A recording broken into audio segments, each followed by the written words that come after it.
Hey guys, how's it going? Michael Troy here, and today we're going to be looking at Red Mosquito by Brian Payne from Zinc Comics. I'm really excited about this. This looks really cool. Can't wait to get into it. So hit subscribe and like, and we'll be right back. Cue the intro. MichaelFitzTroytv Comic book art critiques. Snark, talk, and sarcastic ways.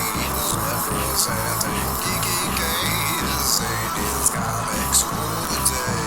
Hurry up and turn that page. Michael Fitz Troy. Alright, so here we go. Brian Payne, Zinc Comics, Red Mosquito. He's a cartoonist who's been doing it for decades now, and he's really cool. I just met him not too long ago.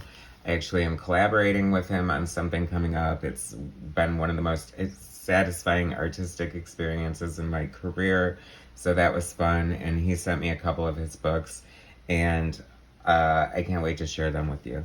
So the first two are in this tabloid, newspaper format, which is a lot of fun. It kind of reminds me of, the old, Flash Gordon or something like that. And we have to make adjustments for this tabloid size, but just to show you the cover anyway. I love Brian's art. He's definitely, he describes himself as like a talking heads artist. This looks like, the Sunday newspaper funnies. And I just love the aesthetic of his art. In the other book, he had mentioned that, it was intended, maybe not this one, but intended to be colored. So he feels like it has kind of a stark style.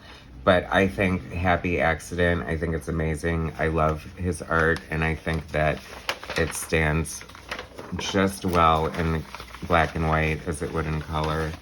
And there's so much fun. Like, he just has such an ease and naturalness with his art. It's just very pleasing to the eye. And there's something about it, while it's not like photorealistic, it's so realistic in the way that, like, when I look at his art, I feel like I'm looking at through like a box of someone's old Polaroids or something. And this is fun. It takes place in like Hamlet, Alaska, which I believe is like a fictional town. But there's a whole host of like these fun, interesting characters that I totally love. He's not going to be surprised at all, Brian, with that. My favorite character, of course, is Joyce James, this radio host. I love the play on James Joyce there. So it's kind of a reversal that gives you sort of an instant touchstone with the character. Sorry, this is going to be, obviously this is only a pain because I'm filming. Otherwise, it's fantastic. But, it's like, see, this is great. You can go to like a cafe and sit there with your mask on and read the newspaper. And it's a comic at the same time. I love the characters in here. They're so fun. It's like the Red Mosquito is like the main hero. And he sort of disappears for a while. So there's like mystery and intrigue. And we don't know his identity, and we don't really know his origin, which is fine with me. There's this fun little parody of Philip K. Dick with Philip K. Duck. So he's punny and clever like that. Totally my sensibility. We're definitely kindred spirits.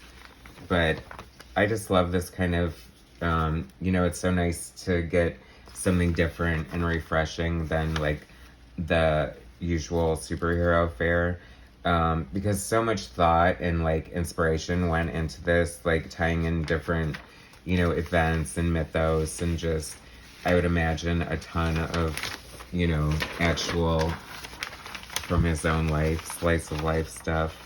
But it's got so many things that like I totally just dig. Like, he comes to see the psychic, and there's aliens and intrigue and mystery, and just I like his dialogue too. I mean, obviously, if you're gonna do like a Talking Heads comic, you should damn well be good at dialogue. And let me tell you, he is. And also, I have to point out, look at this tremendous lettering. He hand letters, and I just really love his lettering, but mostly because my lettering sucks and I hate lettering. And his is like magical. And then we get like a Day of the Dead mask lady. I mean, this is all tailor-made for the stuff that I like. So if you're into these sort of indie slice of life, yet, I don't know, it's sort of like, how can I describe it? Because it's almost like David Lynchian in a way, that there's this like town of like kooky kind of characters with these strange events going on. Love this cover. I think it's so cool. Now this actually might be the edition that he was referring to, was supposed to be in color, because he said it's more stark, and there definitely is a lot more open art.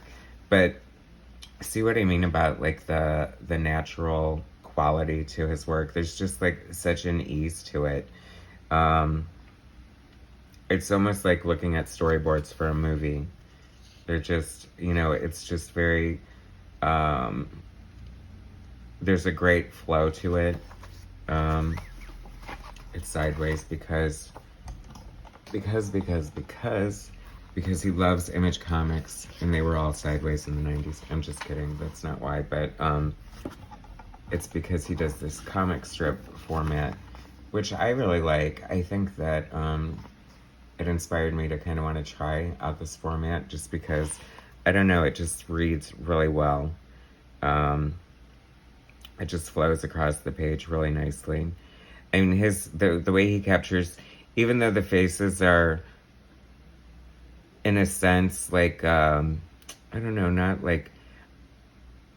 not simple, but not like overly detailed. Like, he captures gestures and like emotions just like so well, with such like almost like Alex Toth, I guess, in a sense. Like, I always think of Alex Toth, like his whole mantra, you know, is all about like sort of the economy of line, you know, being able to get the most out of your line. I'm of both schools. I love somebody who like completely sharts a jar of ink all over the page, like Bill Sienkiewicz or Todd McFarlane, like with insane squiggles and details. But I also like, you know, like a minimalist approach, and more of a, you know, straightforward black and white, like great use of silhouettes. Thank you for being there when I turn the page. Good use of negative space and spotting of the blacks. You know what I mean? It just makes your eye want to read it. And I love this design. It's funny, this wolf character referred to the red mosquito as a bloodsucker. And for some reason that just cracked me up, because that's what mosquitoes are, basically, is little bloodsuckers. And then, spoilers, sorry, but it says it right there in black and white. He gets abducted by aliens, and, you know, who knows the true nature or why they did that. But I totally appreciate the aesthetic that he gave the aliens, because, of course, they're the Greys. Like, anytime, I love alien shows. I watch tons of them, and, of course, there's like two types of aliens, and the most common one is like the Greys with the big black eyes and the, you know, subtle features, which I have several theories about why they look that way, but I won't get into that into this video, because we're here to look at Brian's comic, which is fantastic. Oh, it's so funny. I don't want to spoil anything, but they were just like, this part cracks me up. How, of course, they have to probe him with this metallic claw. And, you know, what's up with that, aliens? But, I mean, I can imagine going somewhere and, well, never mind. That was going to go off the rails, so I stopped myself. But I just love the setting. I love that it just takes place in sort of this remote little weird town in Alaska. And this is the wolf character I was talking to you guys about. He's so cool looking. I love his mask. I love that the heroes in here, I mean, it's sort of like this would make a great movie, and the fact that, because I just want to see these characters come to life, because they're so lifelike already, and just, I don't know, like just walking down the street and seeing this otherwise normal guy, but with this like wolf mask on. Uh-oh, cartoonist kayfabe, how did that pop in there? I guess that's popping in the other place. That's good product placement. That makes it look official. Like, this could appear on cartoonist kayfabe. It should. I could totally see, you know, Brian self-publishes, and he does a great job at it, but I can't see why somebody like Fantagraphics or Image couldn't just pick this up and publish it. I mean, there would be a tremendous audience for this, I think. I just love it. I could read it all day. And I did. Just fun characters. He explains a lot of like the inspiration for the stories and things like that, which I love. So it's kind of fun. Obviously, he put his blood, sweat, and tears into this, and it completely shows. You know, there's fun little parody comic strips, and just, he's not afraid to go off in, you know, different directions and have fun with it to sell his story. And I love this cover. It feels like Braille. Like you can, like a little bit of the ink feels a little raised, and I love that for whatever reason. Because we're tactile human beings, right? Anyway, so you guys, I will link to Brian's site and stuff like that. But it's Brian Payne, Zinc Comics, Red Mosquito, www.zinccomics.com. Totally worth checking out. Great, you know, veteran cartoonist. Like I said, he's been doing it for years, and I just admire the ease with which he presents his stories, his characters, and his dialogue, and it's just great. I just love it. Anyway, thanks so much, Brian, for sending this to me. I love it. I hope that people check out your stuff. So you definitely deserve the recognition. Thanks for watching, guys. Please subscribe. I really appreciate it. Hit like, share. Oh, look, there's 2 stickers. Ha! Anyway, maybe I'll send you guys one. Do you want one? Let me know in the comments. Anyway, just kidding. You're not getting it. Thanks for watching. Subscribe, like, share my content, and I'll bring you some more later. Thanks, guys.